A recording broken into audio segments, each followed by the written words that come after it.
There is a moment in the night when you wake up, but you are not fully free.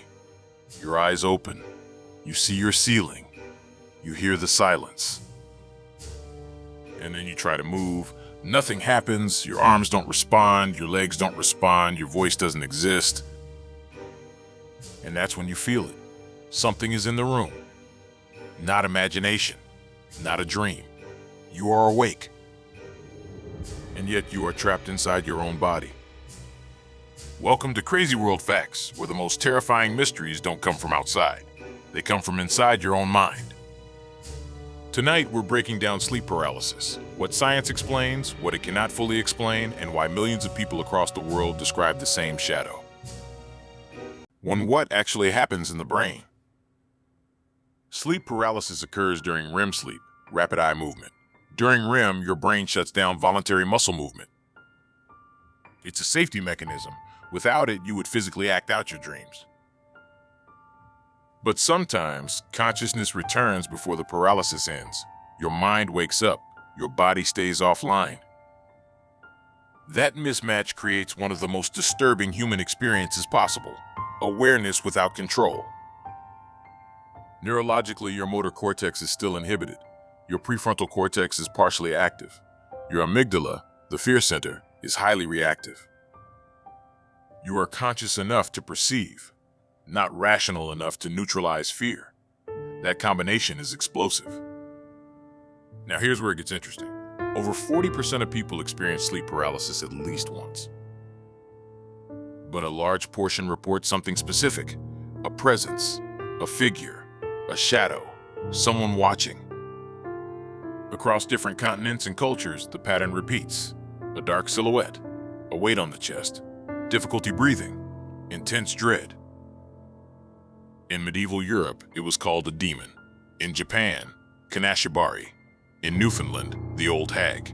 In Latin America, the dead one climbed on me. In different cultures, same narrative structure. If this were random hallucination, variability should dominate. Instead, similarity dominates. That's statistically uncomfortable. Researchers suggest the brain has a hyperactive agent detection system. Evolution favored survival. If you mistake a shadow for a predator, you survive. If you mistake a predator for a shadow, you die. So under stress, the brain prefers false positives. During paralysis, sensory signals are distorted. The brain fills in gaps. And what does it fill them with? A humanoid form. Why humanoid? Because social threat is one of the most powerful evolutionary triggers. Your brain doesn't generate random geometry, it generates watchers. Many report something sitting on their chest. Here's the biological explanation. During REM, breathing becomes shallow and irregular. Your diaphragm is functioning, but accessory breathing muscles are suppressed. When conscious awareness returns, the mismatch creates the sensation of pressure. The brain interprets difficulty breathing as external force. Again, perception shaped by fear circuitry. But here's the unsettling part. Even knowing this doesn't stop the fear. Because during the episode, logic is weaker than instinct. Some report footsteps, whispers, being touched, even feeling hands gripping their limbs. This is hypnopompic hallucination, dream imagery bleeding into waking consciousness. But what makes sleep paralysis unique is the realism. Victims consistently describe it as more real than a dream. Why? Because visual perception is combined with real environmental awareness. You see your actual room, and inside it, something that should not be there. That blend is psychologically devastating. Sleep deprivation, irregular schedules, anxiety disorders, high cortisol levels, all increase likelihood. Modern life, screens, disrupted circadian rhythms, constant stimulation, make sleep fragmentation more common, which means sleep paralysis episodes are increasing globally. We are biologically overstimulated, and the brain under stress is more likely to misfire. Here's where the debate gets serious. When anthropologists compared reports globally, they found structural similarity in entity description. Tall, dark, featureless face or glowing eyes, standing near the bed, not flying dragons, not abstract monsters, a watcher. Some neuroscientists argue this reflects a hardwired threat template, but others admit something more complex.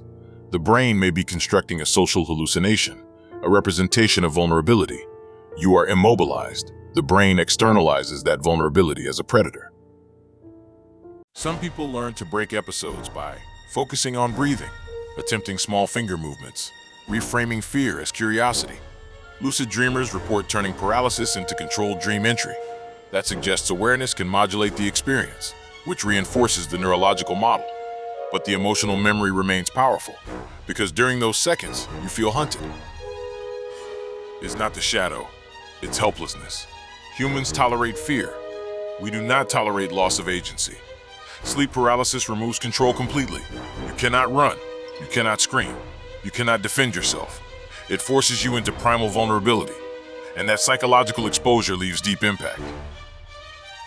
It is not a demon. It is not supernatural visitation. It is not proof of another dimension. But it is also not trivial. Sleep paralysis exposes the mechanics of how reality is constructed inside your brain.